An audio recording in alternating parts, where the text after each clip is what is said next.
Hello everyone. Oh my goodness, I miss y'all so much. I hope you are staying safe. I hope you are washing your hands. I hope that you're helping out around the house, not driving your parents crazy and all of that.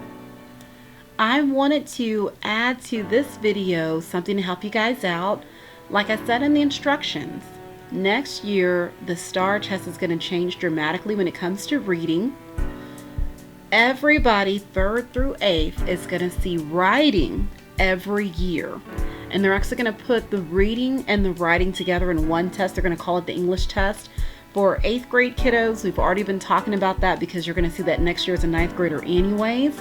But now that's going to be the case for everyone up through the grades. So that means when you take your STAR exam, you're going to have reading passages, you're going to have revising and editing passages, and you'll be writing an essay as well. So you have all 3 of those things to do. So to get you guys ready, we're going to go ahead and start doing revising and editing now. So that way when you come back next year, it won't be such a shock.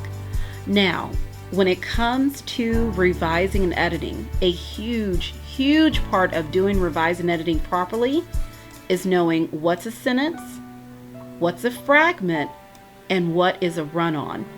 That's very important, I found through the years, and I've also found through the years it's something that kids kind of struggle with.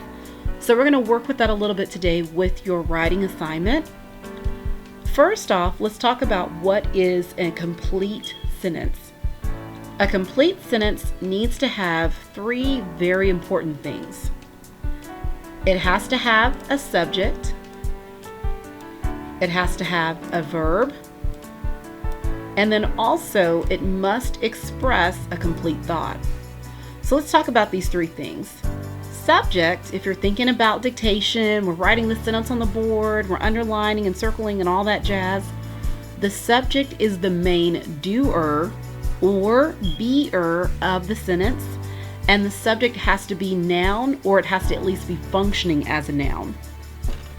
A verb is the main action or state of being word in the sentence.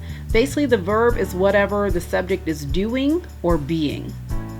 Those are pretty straightforward. You've seen those for years and years and years when you do your dictation.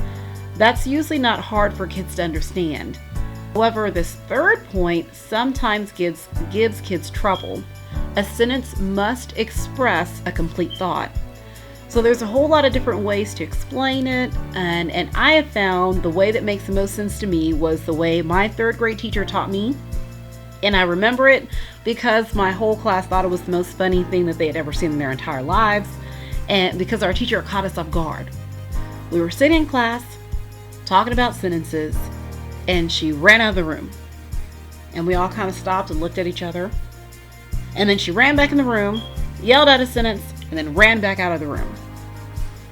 And when she came back in, we just thought that was the funniest thing that we had ever experienced, and she almost didn't get to teach us the lesson because we just laughed. But basically, if someone ran into the room, wherever you are now, yelled out a phrase, and then ran out of the room, slammed the door behind them, if you understood what they said as a complete thought, that is basically a sentence. So, if someone ran in the room, wherever you are right now, and said, "After dinner," and then slammed the door, whoosh, ran out the room, you wouldn't understand that as a complete thought. But if someone ran in the room and said, "After dinner, we're going to watch a movie," whoosh, and ran out of the room, you would understand that as a complete thought. That's the example I like to use. I think Dr. Dickerson says if someone called you in the middle of the night and just said that one phrase on the phone and then hung up the phone in your face, you'd be half asleep. You'd think they were a crazy person, but you would understand what they said as a complete thought. That's something that a complete sentence has to have. So it's got to have a subject, it's got to have a verb, and it must express a complete thought. Now there's a fancy word for something that is a complete sentence. It's also known as an independent clause, and we're going to talk about that a little bit more in the next section. And so underneath this, I have an example for you. Here I have a sentence that says, "The students learned about sentences." So let's test it. Let's see if it has the 3 things that it needs. First off, a complete sentence has to have a subject. The subject of this sentence is students. And yes, I do still have my ugly mouse handwriting. Yay. Okay, so students is my subject. Students is the main doer or beer of the sentence. Then you got to ask yourself, what are the students doing or being? In this case, your verb is learned. The students are learning. So far so good. We got ourselves a subject. We got ourselves a verb. Now we're going to test to see if it expresses a complete thought. So if someone ran into the room where you are now and said, the students learned about sentences, whoosh, and ran out of the room, if you understood that to be a complete thought, yes, we have ourselves a complete sentence. Everything there is fine. Now let's look at the issues, the problems. The first problem that sometimes you run into when it comes to sentences are fragments. A fragment basically is just an incomplete sentence. It's something that's written that's missing something. So either it's missing the subject, it's missing a verb, or it has something that feels like a subject, and it has something that feels like a verb, but it doesn't express a complete thought. There's a fancy word for this. These are also called dependent clauses. So a complete sentence is known as an independent clause. An incomplete sentence or fragment is known as a dependent clause. It's something that cannot stand on its own as a sentence. So I gave an example. The happily married couple and their 3 children without a care in the world. So let's test it. Does this phrase seem to have a subject? Maybe you could say couple and, oh, whoa, that is extra ugly. Let's try that again, kids. Couple. And then maybe even we have something here called a compound subject. Maybe we can have children as well. But is there a verb here? No, there's nothing that the children and the couple are doing or being. So all we have here is a big, humongous subject. There's no verb. And if someone ran into the room right now and said, the happily married couple and their 3 children without a care in the world, whoosh, and ran out of the room, you would not understand that as a complete thought. Now this is another issue kids run into. Check out the length. This is a complete sentence. This is not. But notice how long it is. It's huge. But even though it's longer, it's still incomplete.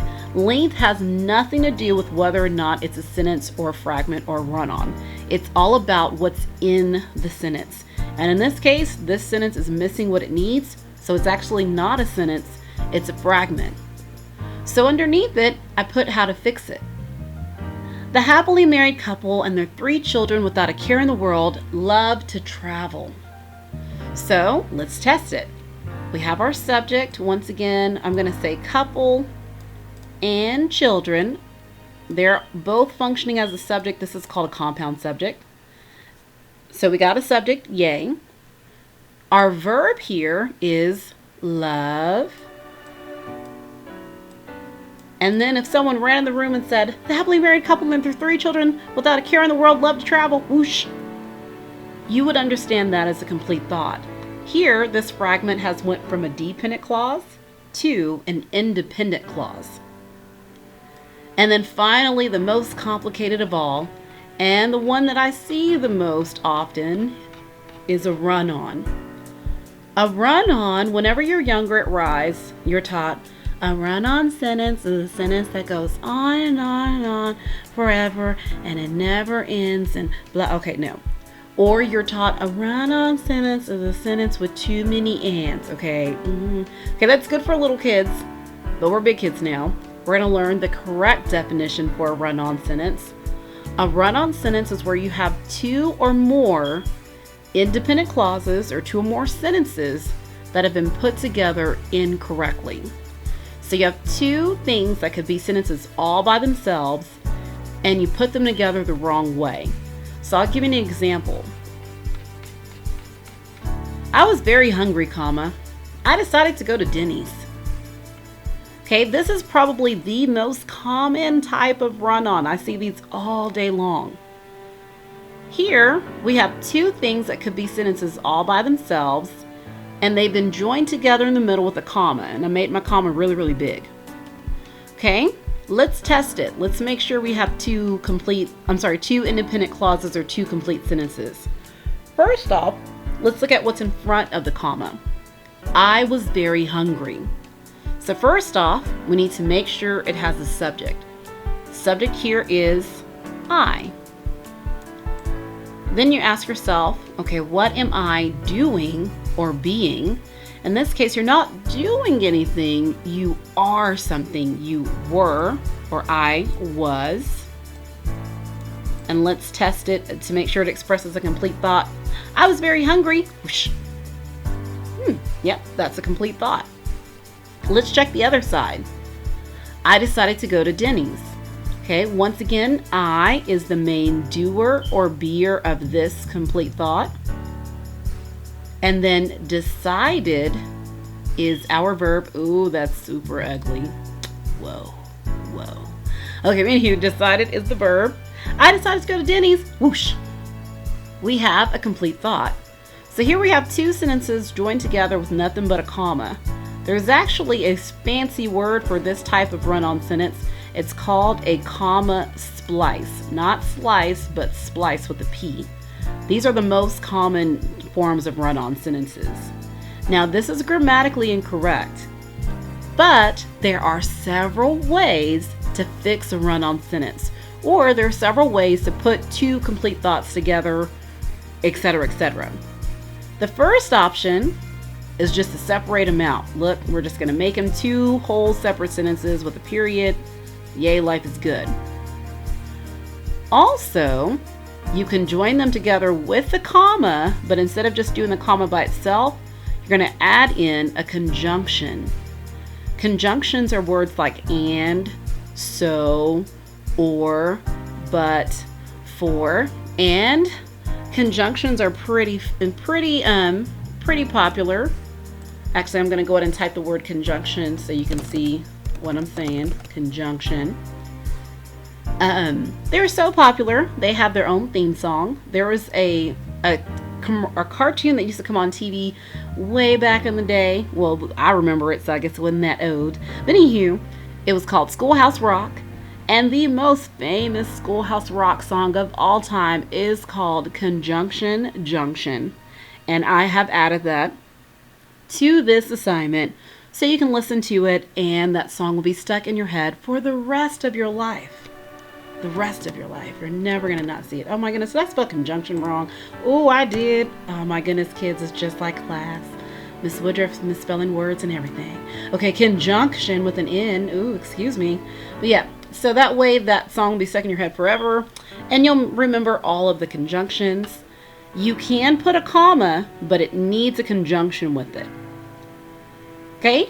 Also, you can be super fancy.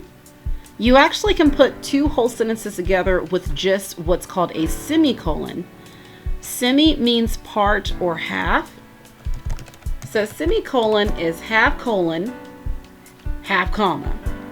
Remember, a colon is the two dots stacked on top of each other. A semicolon is a dot on the top like a comma, like a colon, and then the comma on the bottom. So it's called a semicolon. You actually can just put that by itself, and voila, you have fixed your run-on problem. And then you can be extra fancy. In 7th grade, we spent a lot of time, we just got finished talking about these before we went out for spring break. You can use a transition word. So in this case, you'd put the semicolon, you put the transition, therefore, however, furthermore, whereas, etc., etc. And then also after the transition, you're going to put a comma. This is the fanciest configuration. If you can do this and do this well, it definitely gets you bonus points whenever the graders are looking at your star writing. So this is a great grammar configuration to learn. And then finally, sometimes the best way to fix a run-on is just to totally change the wording. So in this case, I just put in the word because. Sometimes you can put a comma here with because, like a conjunction. Some would argue that you don't need this comma. That's one of those grammar debates that's still raging as we speak. But either way, you're just changing around the wording to make the sentence correct. So run-ons are probably the most common problem that I see for junior high kids. Usually y'all are big kids, y'all don't write in fragments, but I do get these a lot. So you want to be careful with run-ons, especially a comma splice. Now when you look at the first part of your homework, your assignment, take your time, read those sentences, do your best. Normally in class we do scribbles. You won't be able to do scribbles on this one, but you want to take your time and do your best and answer those questions correctly. Everything that you're doing online is a grade. I'm going to start entering those grades in the grade book this week. Your parents are going to start getting those notifications if they are in Parent Portal.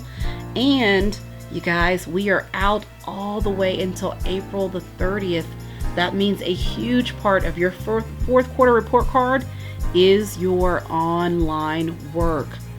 So please take your time, do your best. If you have questions, message me. This is all super new. So if something's not working, let me know. But the most important thing is to take your time and do your very best. All right.